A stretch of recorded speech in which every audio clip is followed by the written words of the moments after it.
हमारी आज की रीडिंग के लिए एक ऐसे पर्सन की एनर्जी पिक हो रही है जो आपसे प्यार तो शायद करते हैं लेकिन कमिटमेंट के नाम से बहुत ज़्यादा डरते हैं। बहुत सारे मिक्स सिग्नल्स दे रहे हैं, बहुत सारा इंटरेस्ट दिखा रहे हैं, लेकिन जैसे ही कमिटमेंट की बात आती है शायद वो पीछे हट जाते हैं।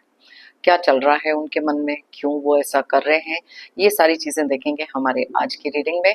और साथ में ही लेंगे यूनिवर्स के कुछ ऐसे मैसेजेस जो आपके लिए हो सकती है गाइडेंस या किसी तरीके की वार्निंग। तो अगर आपके साथ ये टॉपिक रेजोनेट नहीं करता है तो आप यूनिवर्स के वो मैसेजेस देख सकते हैं जो बहुत ही ज़्यादा जेनरिक हैं, इसलिए वीडियो को एंड तक ज़रूर देखें।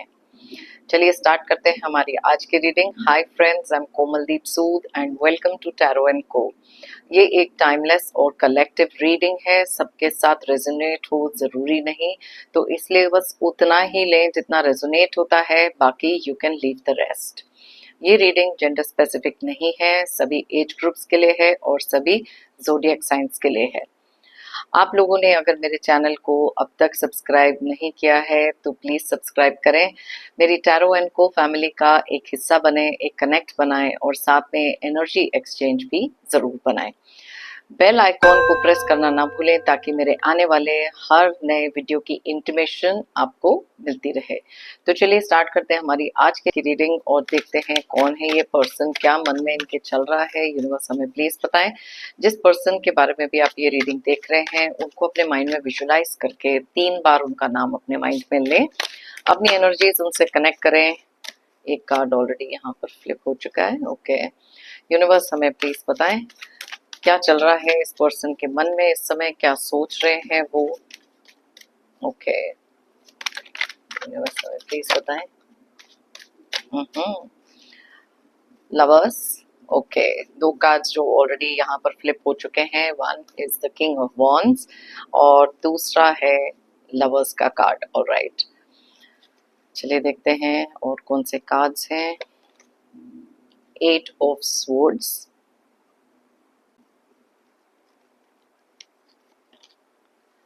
6 ऑफ स्वॉर्ड्स की एनर्जी भी है यहाँ पर, justice, 7 of wands,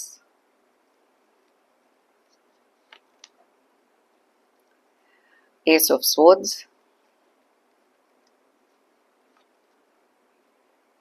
the sun, 4 of cups,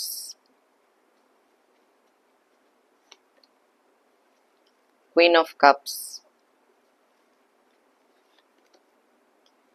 king of swords, ace of wands and bottom of the deck में निकला है पेज ऑफ सोर्ड्स की एनर्जी। तो सबसे पहले देख लेते हैं कौन से ज़ोडिएक साइंस की एनर्जीज यहाँ बहुत ज़्यादा स्ट्रांगली निकली हैं। वैसे तो ये सारे ज़ोडिएक साइंस के लिए रीडिंग है और सारे डेट ऑफ बर्थ के लिए, लेकिन जो एनर्जीज यहाँ स्ट्रांगली निकलती हैं मैं आपको उनके बारे में बताती हूँ। तो यहाँ पर जेमिनाई यानी कि मिथुन राशि, लिब्रा यानी कि तुला राशि और उसके अलावा एक्वेरियस यानी कि कुंभ राशि, और साथ में ही है यहाँ पर सैजिटेरियस, एरीज और लियो की एनर्जीज जो बहुत ज़्यादा स्ट्रांगली निकल कर आई हैं, यानी कि धनु, मेष और सिंह राशि। अब नंबर्स की बात करें तो यहाँ पर है 11, 14, 6, 8, 6, 11, 7, 1, 19, 4, 13, 14 एंड 1। तो क्लियरली यहाँ पर 11 की एनर्जीज और 6 की एनर्जीज बहुत ज़्यादा स्ट्रांगली निकली हैं और 1 की एनर्जीज भी बहुत ज़्यादा स्ट्रांग है। अब यहाँ पर सबसे पहले बात करते हैं, क्योंकि लवर्स का कार्ड निकला है, डेफिनेटली आप इस इंसान के साथ बहुत ही ज़्यादा एक ऐसे बॉन्ड में हैं जहाँ पर आपको ऐसे लगता है कि ये एक बहुत ज़्यादा सोलमेट कनेक्शन हो सकता है। अब ये कोई भी रिलेशनशिप आपका हो सकता है, आपके पर्सन, पार्टनर, स्पाउस हो सकते हैं, आपके क्रश हो सकते हैं, just take it how it resonates. अब ये पर्सन जो है आपको एक इक्वल जो कहते हैं ना प्यार, एक similar kind of feeling definitely इस पर्सन के माइंड में है। लेकिन जैसे आज का हमारा टॉपिक है कि इंटरेस्ट तो ये आप में दिखा रहे हैं, लेकिन कमिटमेंट के नाम से बहुत ज्यादा डरते हैं, बहुत ज्यादा फिकल माइंडेड हो सकते हैं। यहाँ पर ना हमारे पास जो पेज की एनर्जीज निकली हैं, थोड़ा सा एक इमेच्योर काइंड ऑफ बिहेवियर इनमें डेफिनेटली दिखाई देता है। अब इसी के नीचे यहाँ पर 10 ऑफ सोर्ड्स की एनर्जी भी निकली है, क्योंकि ये आप लोगों के बीच में ना एक रेपिटेटिव पैटर्न दिख रहा है बहुत ज्यादा क्लियरली, बिकॉज ये पर्सन आपको बार बार मे बी इस चीज को अवॉइड कर रहे हैं। आपका एक क्वेश्चन हो सकता है कि यस आपको एक कमिटमेंट चाहिए, क्योंकि बहुत टाइम से मे बी आप इस रिलेशनशिप में हैं and you are seeing it go nowhere. बीच में से आप में से काफी सारे लोग ऐसे हो सकते हैं जिन्होंने एक टेम्पररी फेज के लिए शायद इस रिलेशनशिप को लेट गो कर दिया था, लेकिन जैसे मैंने आपको कहा कि बहुत ज्यादा सोलमेट कनेक्शन, एक बहुत सारी अट्रैक्शन इस पर्सन के लिए फील होती है और आप बार बार इसी रिलेशनशिप में आ जाते हो। बहुत ज्यादा इमोशनल फेज आप में से काफी सारे लोगों का यहाँ पर लग रहा है, क्योंकि अपसेट एनर्जीज में आप क्लियरली हो। बार बार बात करने के लिए, कमिटमेंट देने के लिए आपने इस इंसान को बहुत बार पूछा है, लेकिन बार बार या तो ये कोई ना कोई रीजन से बात को टाल देते हैं, या फिर इस बात से बहुत सारा अग्रेशन इनके अंदर आ जाता है। आप चाहते हो कि इस रिलेशनशिप में आपको जस्टिस मिले, बिकॉज आपने बहुत सारा अपना टाइम और इमोशनल एनर्जी यहाँ पर स्पेंड करी है, इस इंसान को दिया है, और ये काफी लंबे समय से भी ये चीजें हो सकती हैं, बिकॉज आपने इसको बहुत ज्यादा ये पर्सन को स्पेशल फील कराया है, हमेशा से गिवन किया है, उनकी वांट्स एंड नीड्स को बहुत ज्यादा आपने देखा है, आउट ऑफ द वे आप गए हो। लेकिन यही चीज ना आपको ऐसे लगता है कि ठीक है वो इंटरेस्ट तो दिखा देते हैं, प्यार दिखा देते हैं, अग्रेशन के साथ साथ ये इंसान बहुत ज्यादा एक डोमिनेटिंग किस्म के पर्सन भी हो सकते हैं, बहुत ज्यादा पोजेसिव काइंड ऑफ क्वालिटीज इनके अंदर भी हो सकती हैं, कि जहां वो चाहते ही नहीं कि आप किसी से भी बात करें, किसी से इंटरेक्ट करना, कहीं और बाहर जाना, ये चीजों को लेकर भी आपके ऊपर बहुत सारा एक मैनिपुलेशन इनका रहता है। कई बार आपको इस रिलेशनशिप में ऐसी फीलिंग भी आई है, बहुत ज्यादा स्टक हो गए हो, लेकिन एट द सेम टाइम ये वाली जो एनर्जीज हैं क्लियरली इस पर्सन को भी इंडिकेट करती हैं, जिसके बारे में मैं आपको बताऊंगी थोड़ी देर में। तो यस, ये रिलेशनशिप में बहुत ज्यादा स्टक वाली फीलिंग आना, फिर लेट गो कर देना, फिर वापस आ जाना, because you can not do without this person. अब कुछ चीजें यहाँ पर बहुत ज्यादा क्लियरली अंडरस्टैंड होती है कि आपको इस पर्सन के इंटेंशन ही नहीं समझ में आ रहा है। आपके ऊपर सिर्फ एक आंखों पे पट्टी बंधी हुई है कि इस प्यार की, इस बॉन्डिंग की, और ये पर्सन कमिटमेंट के नाम से हमेशा से दूर भागते रहे। जैसे कि यहाँ पर मैं देख सकती हूँ किंग ऑफ सोर्ड्स की भी एनर्जी है और क्वीन ऑफ सोर्ड्स की एनर्जी। अब यहाँ पर ना दो एनर्जीज बहुत अलग अलग तरीके से रिफ्लेक्ट हो रही हैं। आप बहुत ज्यादा इमोशनल हो सकते हो, आपके पर्सन बहुत ज्यादा प्रैक्टिकल हो सकते हैं, या फिर वो बहुत ज्यादा इमोशनल और आप बहुत ज्यादा प्रैक्टिकल। तो ये एक जो डिफरेंस है आप दोनों के बीच में बहुत ज्यादा आ रहा है इस समय पर, और इसी रीजन से ना बहुत सारी कंफ्यूजन और इम्बैलेंस इस रिलेशनशिप में क्रिएट होता है। बहुत सारी चीजें ऐसी हैं जहां पर ना एक फियर ऑफ कमिटमेंट इस पर्सन के माइंड में यहाँ पर दिखाई दे रहा है। देखो, मेहनत आप इस रिलेशनशिप में बहुत ज्यादा कर रहे हो। इसी के नीचे देखो कार्ड निकला 5 ऑफ सोर्ड्स का। जब भी अब यहाँ पर अगर देखें तो कार्ड निकला है 2 ऑफ पेंटिकल्स का भी। माय गॉड, ओके, तो एक एक करके मैं बताती हूँ ये कार्ड्स के बारे में। तो जब भी कभी आपने कमिटमेंट के बारे में बात करी है, ये पर्सन या तो जैसे मैंने थोड़ी देर पहले आपको कहा कि बहुत ज्यादा अग्रेसिव हो जाते हैं या फिर ना जुड़ जाते हैं, क्योंकि उनको इस चीज के बारे में बात नहीं करनी, because they are not ready to give you that commitment. और आपने इस रिलेशनशिप पे जरूरत से ज्यादा मेहनत करी है। मे बी आप एक ऐसे रिलेशनशिप में ऑलरेडी हो सकते हैं, एक कमिटेड रिलेशनशिप में है और ये पर्सन भी आपकी लाइफ में है। So it can be just about anything. लेकिन आपकी जितनी भी मेहनत है आपको ऐसे लग रहा है it is going down the drain, because ये पर्सन की तरफ से you are not getting the same kind of reaction. ये पर्सन जहां तक मुझे दिखाई दे रहा है अपनी रिस्पॉन्सिबिलिटी से भी बहुत ज्यादा भागते रहे, बिकॉज इनको ना एक लॉन्ग टर्म कमिटमेंट वाली जो फीलिंग है वो नहीं चाहिए। जब तक आप इनकी लाइफ में हैं, बहुत सारी एक पॉजिटिव इन्वायरमेंट है, क्योंकि कंफ्यूजन इतनी है और बहुत ही ज्यादा इनडिसाइसिव काइंड ऑफ पर्सन ये हो सकते हैं। कई बार ऐसे होता है कि कुछ लोग किसी एक ऐसे रिलेशनशिप में भी टाइड अप है जहां से निकल नहीं पा रहे। प्रोबेबली ये पर्सन एक कमिटेड रिलेशनशिप में हो सकते हैं और इस समय पर उनकी एक ऐसी फील है कि वो रिलेशनशिप को ये छोड़ने के लिए तैयार नहीं है, but at the same time आपको भी इन्होंने इस रिलेशनशिप में बांध के रखा हुआ है। कई बार आपको ऐसी फीलिंग आती है, having your cake and eating it too वाली फीलिंग कि यस, ना ये पर्सन आपको जाने दे रहे हैं और ना ये आपको एक कमिटमेंट दे रहे हैं। इनकी जो इनडिसीजन, कंफ्यूजन इनके खुद के दिमाग में है, वो कहीं ना कहीं आपकी लाइफ में भी बहुत सारा एक स्ट्रेस क्रिएट कर रही है, बिकॉज आपको नहीं समझ में आ रहा कि ये रिलेशनशिप किस डायरेक्शन में जा रहा है। आपने इस चीज के बारे में बहुत देर तक काफी सारी चीजें सोची हैं, और कुछ पास्ट ट्रॉमास इस इंसान के हो सकते हैं, कोई ऐसे रिलेशनशिप इश्यूज पहले भी क्रिएट हुए हैं जहां से इन्होंने निकलने के लिए बहुत टाइम इनको शायद लगा। कुछ जस्टिस का कार्ड यहाँ पर क्लियरली इंडिकेट कर रहा है कि कुछ लोगों की लाइफ में इस समय पर ये पर्सन किसी एक लीगल चीज के साथ भी डील कर रहे हैं। मे बी वो एक सेपरेशन या डिवोर्स में हो सकते हैं, और इस रीजन से भी आपको कोई कमिटमेंट नहीं देना चाहते। उनके माइंड में ना हमेशा से एक फीलिंग आती है कि ठीक है, ये जब तक वो एंजॉय कर रहे हैं, आपकी पॉजिटिविटी को एंजॉय कर रहे हैं, बिकॉज ये जब फिकल माइंडेड पर्सन जब रहते हैं ना, कि दिमाग में 25 अलग अलग तरीके के ख्याल आते हैं, कोई मेंटल क्लैरिटी इस इंसान के पास फिलहाल है नहीं। और आपने भी इस चीज को बहुत देर तक एक जिस कहते हैं ना, एक टेम्पररी कंफर्ट जोन जो आपको ऐसे लग रहा था कि ये आपका है, लेकिन अब क्योंकि इतने देर से ये सेम चीजें चल रही हैं और आप जानते हो कि ये पर्सन जो है ये अपने कंफर्ट जोन से निकलने के लिए बिल्कुल भी तैयार नहीं है। लवर्स की एनर्जी यहाँ पर क्लियरली रिप्रेजेंट करती है कि इन सम केसेस ऐसा भी हो सकता है कि ये पर्सन ना बहुत ज्यादा ओपन है रिस्पॉन्सिबिलिटीज के लिए, मे भी बहुत ज्यादा एक फ्लोटेशियस काइंड ऑफ नेचर हो सकता है, और ये बंद के नहीं रहना चाहते किसी एक रिलेशनशिप में, बिकॉज हर रिलेशनशिप के साथ आती है एक रिस्पॉन्सिबिलिटीज। बट क्योंकि कलेक्टिव रीडिंग है, अब कुछ जगहों पर ये पर्सन जो है काफी हद तक स्टबन भी हो सकते हैं। जो भी चीजें इनको चाहिए, बस अपना एक स्टैंड लेकर बैठे हैं कि नहीं, फिलहाल तो कमिटमेंट नहीं दे सकते। माई वे और द हाईवे वाले पर्सन भी ये हो सकते हैं। तो यहाँ पर आप ना सोचने पे बहुत ज्यादा मजबूर हो जाते हो कि अपनी तरफ से आप तो बहुत कुछ कर रहे हो, हर एक टाइम इस इंसान के लिए गिव इन कर रहे हो, उनकी अपनी जो विशेष रहती हैं उसको आप ग्रांट कर रहे हो, लेकिन हमेशा वापस एक नए सिरे से आप चीजें वही नया तरीके का एक्शन लेना, इसी पर्सन को प्लीज करने के लिए कुछ ना कुछ बार बार यहाँ पर होते रहता है। अब दूसरी चीज जो यहाँ पर बहुत ज्यादा है कि अनक्लियर है कि इनको चाहिए क्या।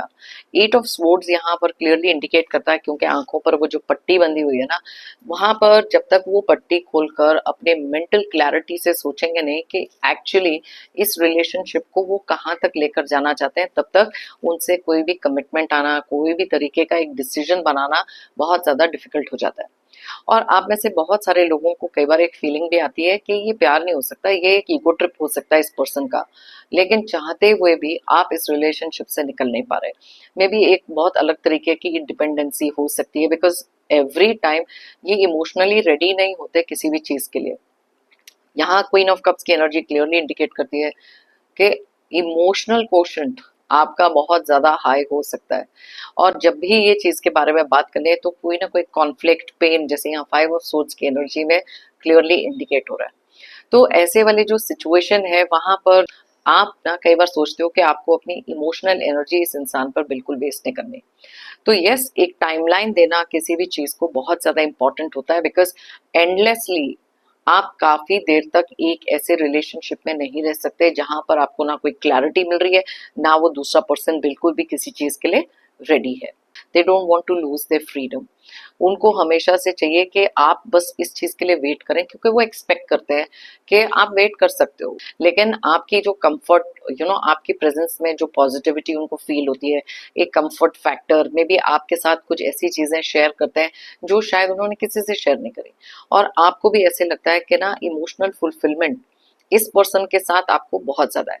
लेकिन जब आपके पास क्लैरिटी नहीं है, स्टेबिलिटी नहीं है किसी भी चीज की, और आपको मालूम है कि जो वर्ड्स ये बोलते हैं उसको एक्शंस में नहीं डालते, मे बी अगर वो कहते हैं कि बहुत ज्यादा आपके लिए केयर करते हैं, यस हम अपना फ्यूचर एक साथ देखते हैं, लेकिन ये बातें ना सिर्फ वर्बल है, मे बी अपने कंफर्ट जोन से वो निकल नहीं पा रहे हैं, और अपसेट जोन में बहुत जल्दी चले जाते हैं, because as I told you, commitment की बात आई तो फिर ये पर्सन या तो स्विच ऑफ हो जाएंगे, बात नहीं करेंगे, अवॉइड करेंगे, या फिर कलेक्टिव रीडिंग है, कुछ लोगों के पर्सन बहुत ज्यादा गुस्से में, अग्रेशन में आ जाएंगे और फिर आपको कहेंगे कि ठीक है आपको जो करना है आप करो, बिकॉज ये खुद ही बहुत ज्यादा अनक्लियर है कि आपको क्या करना है। तो चलिए देखते हैं कि यहाँ यूनिवर्स ऐसी सिचुएशन में आपको क्या बोलने की कोशिश कर रहे हैं, बिकॉज यहाँ क्वीन का जो क्वीन ऑफ कप्स का जो कार्ड निकला है क्लियरली इंडिकेट करता है कि इमोशनली में भी आपको ये बहुत ज्यादा मैनिपुलेट कर रहे हैं। Okay, so it is necessary कि कभी भी जब भी आप किसी ऐसे रिलेशनशिप में हो, ओके, यहाँ पर 3 ऑफ कप्स का कार्ड जंप आउट हुआ है जो क्लियरली इंडिकेट करता है, जैसे मैंने आपको पहले बताया कि आप में से कुछ लोग हो सकते हैं जो बहुत ज्यादा आउटगोइंग हैं, फ्रेंड्स को मिलना या जो भी अपनी लाइफ एक इंडिपेंडेंट तरीके से आप लीड कर रहे हो, अब वहां पर भी इस पर्सन को बहुत ज्यादा एक कंट्रोल इशू हो सकता है। तो काफी हद तक में भी आपने गिवन किया है, इनके कहने के हिसाब से आप चलते रहे हो, लेकिन कहीं डीप डाउन एक वो फीलिंग आ जाती है ना कि फॉर हाउ लॉन्ग, कि मैं तो यही चीज कर रहा हूँ या मैं कर रही हूँ जो ये चाहते हैं, लेकिन जब आपकी बारी आती है तब ये कुछ सुनना ही नहीं चाहते हैं। तो यस, यूनिवर्स आपको बताना चाहते हैं, देखो जो भी आपकी लाइफ है, जिस तरीके से भी आप अपनी लाइफ को इस समय जी रहे हो, अगर कोई इंसान आपको कमिटमेंट नहीं दे रहा है then that person does not have the right to even control you. Tower का कार्ड यहाँ क्लियरली इंडिकेट कर रहा है कि कुछ चीजें ऐसी हो सकती हैं जहां पर इस पर्सन ने मे भी आपको क्लियरली बोल के रखा है कि आने वाले टाइम में भी मैं तो आपको कमिटमेंट दे नहीं सकता या दे नहीं सकती, इसी तरीके से ये रिलेशनशिप चलेगा एंड आप बहुत ज्यादा इमोशनली डिपेंडेंट हो इस पर्सन पे, एंड शायद उसी रीजन से अभी तक आप यहाँ पर हो। कुछ चीजें ऐसी हो सकती हैं जो बहुत ज्यादा अनएक्सपेक्टेडली या तो आपकी लाइफ में आई या तो इनकी लाइफ में आई, इन्होंने कभी भी एक्सपेक्ट नहीं किया था। कुछ चीजें ऐसी हो सकती हैं जहां पर बहुत सारा एक ट्रस्ट इशू का आ जाना या फिर फाउंडेशन हिल जाना किसी चीज की। यहाँ पे ये कार्ड ये भी इंडिकेट करता है कि आप में से कुछ लोगों को रिसेंटली पता लगा है कि यही पर्सन जो बातें आपके साथ कर रहे हैं वही बातें किसी और के साथ कर रहे हैं, मे भी बहुत ज्यादा फ्लोटेशियस प्लेयर किस्म के पर्सन हो सकते हैं, एंड इसी रीजन से आपको वो कमिटमेंट नहीं दे रहे। तो अगर आपको ऐसी कुछ चीजों का पता लगा है तो यहाँ पर यूनिवर्स कह रहे हैं कि स्टॉप एंड थिंक, अपनी इमोशनल एनर्जी को थोड़ा सा गार्ड करो, उसको न्यूट्रलाइज करो and then take a decision. एक टाइमलाइन बनाना बहुत नेसेसरी है, because you cannot keep waiting पूरी जिंदगी एक ऐसे पर्सन के लिए जो आपको कमिटमेंट या तो दे नहीं रहे या फिर उसको पोस्टपोन करते जा रहे हैं। तो यहाँ पर अपने लिए सोचना सबसे ज्यादा इंपॉर्टेंट होता है, बिकॉज खुद के लिए एक प्रायोरिटी बनाओ। Exactly what I told you, 4 of swords का कार्ड यहाँ पर कहता है कि देखो हमेशा उनकी बातों को आगे रखना, उनके ओपिनियंस को आगे रखना। अब यहाँ पर कुछ ऐसी बातें हैं जहां पर आपको अपना पॉइंट ऑफ व्यू आगे रखना भी जरूरी है। It is important to let that person know कि यस ये इतने टाइम तक मैं वेट कर सकता हूँ या कर सकती हूँ। अगर उस साइड से फिर भी कोई कमिटमेंट नहीं आ रही then it is up to you कि आपको क्या डिसीजन लेना है। Are you willing to go पूरी लाइफ ऐसे ही बिना किसी कमिटमेंट के, या फिर अपने लिए एक स्टैंड लेकर खुद के लिए खुद को प्रायोरिटी बनाकर सोच के कोई स्टेप्स आपको लेने हैं, then please go head and think like that, because यही यूनिवर्स आपको कह रहे हैं। स्ट्रॉन्ग बनने के लिए कहा जा रहा है आपको, जो भी एक एम्परर टाइप एनर्जी होती है ना वो खुद के अंदर लेकर आओ। हर एक चीज एक ओपन बुक की तरीके से लोगों के सामने मत रखो, एंड स्पेशली जहां पर आपको मालूम है कि ये इक्वल गिव एंड टेक नहीं है। आप हर चीज बता दो, आपको हर चीज की परमिशन लेनी है, लेकिन वो दूसरा इंसान वही करेगा जो उसको करना है। तो कोई भी relationship does not work one sided. तो यूनिवर्स आपको बताना चाहते हैं take control of your life. आपने लाइफ में बहुत सारी चीजें शायद देखी हैं, बहुत सारा एक्सपीरियंस आपने किया है जो बहुत अपसेटिंग भी हो सकता है। तो यू हैव लर्न, बहुत सारी चीजें आपने सीखी हैं अपने लाइफ के एक्सपीरियंसेस से, और वो किसी ना किसी रीजन से सीखे हैं और वही एक्सपीरियंसेस को यहाँ पर अप्लाई करना जरूरी। ओके, और साथ में देखिए टेम्परेंस का कार्ड, मैं अभी आपको कह रही थी कि वो बैलेंस अपने लिए क्रिएट करना भी बहुत ज्यादा जरूरी होता है, क्योंकि लाइफ किसी एक पर्सन के टर्म्स एंड कंडीशंस पे नहीं चलनी चाहिए। जो रिलेशनशिप्स होते हैं वो हमेशा इक्वल गिव एंड टेक के होते हैं। कई रिलेशनशिप्स में चीजें ऐसी होती हैं जहां पर आप थोड़ा सा ज्यादा देते हो कंपेयर टू समवन एल्स।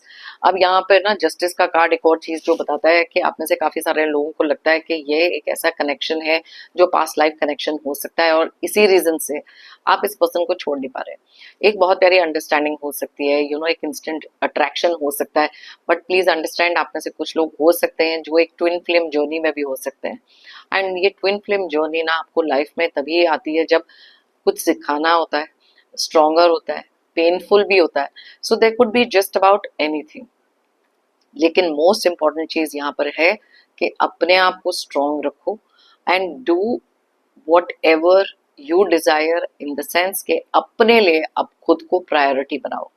आपको क्या चीजें चाहिए, कितनी चीज देर तक आप वेट कर सकते हैं, क्या क्या चीजें आप बेयर कर सकते हैं इस पर्सन की।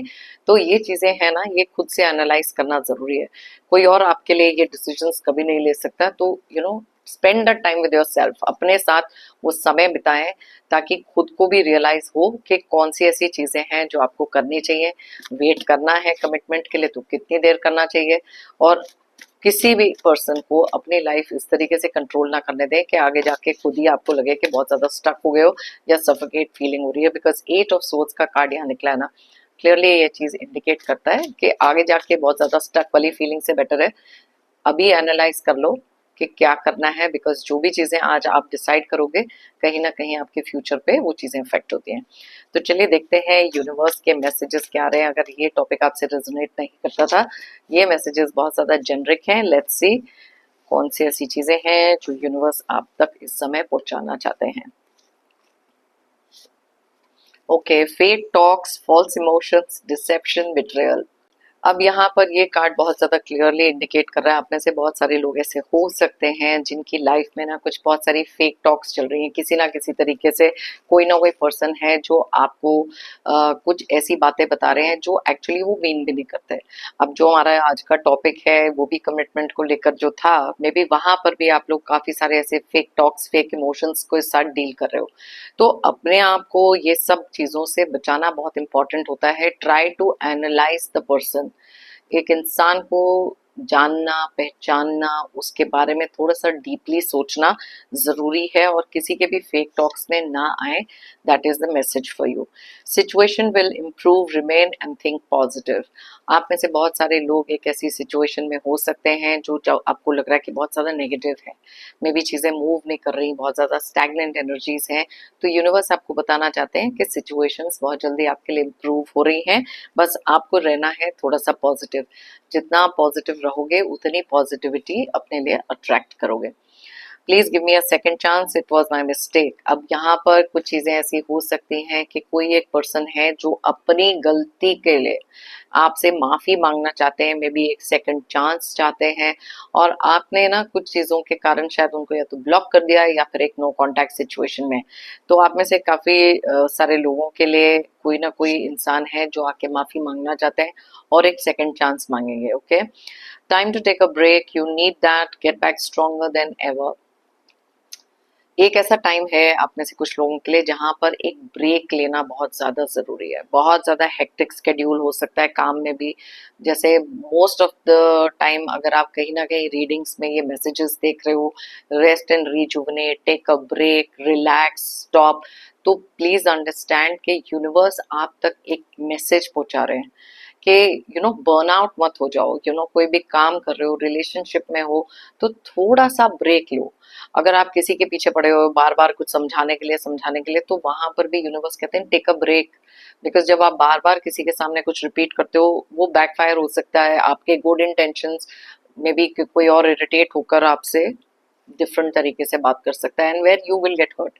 बट यहाँ पर कुछ चीजें ऐसी हैं जहां पर काम को लेकर भी बात हो रही है कि बहुत ज्यादा हेक्टिक टाइम है, थोड़ा सा अपने लिए ब्रेक ले लो और अपने आप को थोड़ा ज्यादा स्ट्रोंगर एंड मोर एनर्जेटिक बनाकर फिर वापस काम पे आओ। Okay, back stabbing alert, beware. अब यहाँ पर कुछ लोगों के लिए ये मैसेज आ रहा है कि कुछ लोग आपके साथ हो सकते हैं आपकी लाइफ में, friends, family, siblings, person, partner, कोई भी हो सकता है। Just take it how it resonates, just be a little bit careful. थोड़ा सा बैक स्टैबिंग किसी की लाइफ में ऑलरेडी चल रहा है, कुछ लोगों के लिए हो सकता है।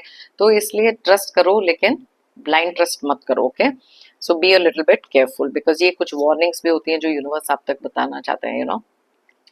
No communication, no closure. You tried and gave 100%. Now stop. बहुत क्लियर मैसेज है, बहुत ज्यादा क्लियर मैसेज है। अगर आप एक नो कांटेक्ट सिचुएशन में हैं, किसी पर्सन ने आपको बिना किसी क्लोजर के, बिना किसी आपके फॉल्ट के सडनली ब्लॉक कर दिया, आपसे बात नहीं कर रहे, ना आप उन तक कोई कम्युनिकेशन कर पा रहे हो, अपनी तरफ से आपने अगर 100% ऑलरेडी कर लिया है ना, so now it is the time to stop. कई बार ऐसे होता है कि हम अपने सेल्फ रिस्पेक्ट को वैल्यू नहीं करते, हम बार बार किसी ना किसी को कांटेक्ट करते रहते हैं और वो क्लियर मैसेजेस आगे से दे देते हैं that they don't want to be in touch, या फिर वो आपकी बात सुनना ही नहीं चाहते हैं। तो वहां पर यूनिवर्स कह रहे हैं कि जस्ट स्टॉप, आपने कर लिया ना जितना करना था, अब उस पर्सन की बारी है कि क्या वो रेसिप्रोकेट करेंगे, क्या वो उसी तरीके से आपके जेस्चर्स, आपके प्यार, केयर और कंसर्न को वापस उस सेम एनर्जी में देंगे कि नहीं। तो इसलिए अगर आपने 100% अपनी तरफ से कर लिया है, it is the time to stop. Okay, किसी को इतना भी अपने इमोशनल एनर्जी को यूज मत करने दो जहां पर आपकी सेल्फ रिस्पेक्ट पे चीजें आ जाएं। Okay, this is a blessing in disguise, trust the plans of the higher power. Wow, इस कार्ड के बाद ये वाला कार्ड निकलना क्लियरली इंडिकेट करता है कि यहाँ यूनिवर्स आपको बताना चाहते हैं कि मे बी इस पर्सन ने, जिसने भी आपको एक नो कांटेक्ट में डाला है, या किसी के साथ भी अगर आपकी बहुत ज्यादा बातचीत नहीं चल रही है, it could be a blessing in disguise. कोई ना कोई फायदा इसका होगा, मे बी किसी एक रीजन से ये चीजें हो रही है, may be somebody better is waiting for you. आपको वो नहीं मालूम कि कैसे ways of the world, ways of the universe, ways of the divine, ये सारी चीजें आपके लिए चलती हैं। तो कौन सी चीज आपके बेनिफिट के लिए है, वी डोंट नो। तो कभी भी लाइफ में कोई सिचुएशन आए ना, just trust in the plans of the higher power. Blessing in disguise होती है बहुत सारी चीजें। Someone you are thinking of is missing you। अब ये हर एक के साथ रेजोनेट हो जरूरी नहीं है। अगर आप किसी के बारे में सोच रहे हैं काफी लंबे समय से, तो कोई एक ऐसे पर्सन है जो इस समय शायद आपको भी इक्वली मिस कर रहे हैं। कई बार हमारी जो एनर्जीज होती है ना, बहुत ज्यादा टेलीपैथी के कारण एक दूसरे से कनेक्ट होती हैं। तो यहाँ पर आपको बोला जा रहा है कि कोई एक ऐसे इंसान है जिनके बारे में आप सोच रहे हैं, तो वो भी आपको कहीं ना कहीं मिस कर रहे हैं। Okay, life is all about the choices we make, so choose wisely. हमारी लाइफ में हम जो भी चॉइस अपने लिए बनाते हैं, वो किसी ना किसी रीजन से हम बनाते हैं, करेक्ट। तो इसलिए जब भी लाइफ में आगे कुछ हमारे साथ होता है ना, तो इट इज बाय बिकॉज जो भी चॉइस हमने करी है, सही है या गलत है, उसके ऊपर बहुत ज्यादा डिपेंड होता है। तो इसलिए जब भी लाइफ में कोई डिसीजन लेना है, कोई इंसान के साथ अगर रिलेशनशिप आपने करना है, नौकरी कोई लेनी है, कहीं पर भी कुछ चूज करने का टाइम आए ना, तो अपनी एनर्जीज को न्यूट्रल एनर्जी में करने के बाद जल्दबाजी और इमोशंस में नहीं आना है, और बहुत राइट तरीके से चीजों को चूज करना है। अब आप लोगों के माइंड में ये भी होगा कि हमने तो ये सारा कुछ किया, लेकिन फिर भी हमारे लिए ये चीजें ऐसे निकली। So then there is also a part of destiny. आपने अपनी तरफ से एक राइट डिसीजन लिया, वाइजली डिसीजन लिया, unfortunately it did not work out. वो बिल्कुल आपके लिए उस तरीके से नहीं गया जैसा आपने सोचा था। बट एक चीज तो हमेशा से आप मान के चलो कि जो भी हमारा जो लाइफ में डेस्टिनी का पार्ट होता है, किस्मत का पार्ट होता है, हमारे जितने भी प्रारब्ध एंड संचित कर्मास होते हैं, वो चीजें हमारी लाइफ में ना 60% ऑलरेडी डिसाइडेड है। अपनी तरफ से you have to give it the best, because वो जो 40% है ना, वो आ जाती है हमारी क्रियामान कर्मा, that is a free will. So इसी रीजन से बहुत सारी चीजें हम अपनी लाइफ में रेक्टिफाई भी कर सकते हैं, चीजें ठीक भी कर सकते हैं, और उस हिसाब से वो 40% जो है is just up to us. तो इसलिए कुछ चीजें हैं जहां पर थोड़ा सा सोच समझ के डिसाइड करो। You have sacrificed your happiness to make them happy. अब यहाँ पर बहुत सारे लोग ऐसे भी हैं जिन्होंने अपनी लाइफ में दूसरों को खुश करने के लिए अपनी खुशियों को सैक्रिफाइस किया, not one time but could be many times. तो यहाँ यूनिवर्स आपको बोल रहे हैं कि अपने आप को भी एक प्रायोरिटी बनाओ, अपनी खुशियों के बारे में भी सोचो, बिकॉज सारी जिंदगी अगर आप लोगों को ही खुश करते रहोगे, तो आपने अपने लिए क्या किया है। सो इट इज टाइम कि अगर दूसरों को खुश करने के लिए, और वो भी है ना, कई बार ऐसे होता है कि आप सैक्रिफाइस कर लो, लोगों को खुश करने के लिए कुछ भी कर लो, लेकिन कुछ लोग ऐसे हो सकते हैं जो कभी भी खुश नहीं होंगे, may be sadistic by nature, या फिर उनकी आदत ही है हर चीज में नेगेटिविटी देखना। तो इसलिए अगर आप किसी और को जितना भी सैक्रिफाइस करके खुश करने की कोशिश कर रहे हो, अभी आपने उतना कर लिया, नाउ इट इज टाइम कि खुद के लिए कुछ करो। सो यस, बहुत डिटेल में मैंने रीडिंग करके बताई। अगर आप चाहें तो ये रीडिंग किसी के साथ शेयर कर सकते हैं। मेरी लाइफ का हमेशा से एक मानना है कि if you believe it you will achieve it. अगर आप मानोगे तो आप पाओगे। इसलिए मान के चलो, जो भी चीजें आपको लाइफ में अचीव करनी है, बस थोड़ा सा फेथ अपने अंदर रखो और हायर पावर में पॉजिटिव सोचो, पॉजिटिविटी अट्रैक्ट करो। मेरी तरफ से और यूनिवर्स की तरफ से आप सबके लिए ढेर सारे positive energies, positive blessings. Pray करती हूँ कि आपकी लाइफ में आए बहुत सारी खुशियां, अबंडेंस एंड प्रोस्पेरिटी। जितने भी प्रॉब्लम्स हैं जल्द से जल्द आपकी लाइफ से दूर हो जाए। एंड यस, जाने से पहले जनरल रिमाइंडर एज ऑलवेज, अगर आप लोगों ने मेरे चैनल को अब तक सब्सक्राइब नहीं किया है तो प्लीज सब्सक्राइब करो, कमेंट करो और लाइक करो। साथ में एक एनर्जी एक्सचेंज बनाओ और साथ में कनेक्ट भी। मैं थैंक यू कहना चाहूंगी सभी व्यूअर्स को और सभी सब्सक्राइबर्स को मेरी इस रीडिंग को देखने के लिए। फिर मिलते हैं मेरी नेक्स्ट रीडिंग के लिए। Till then, take care, bye bye and thank you so much.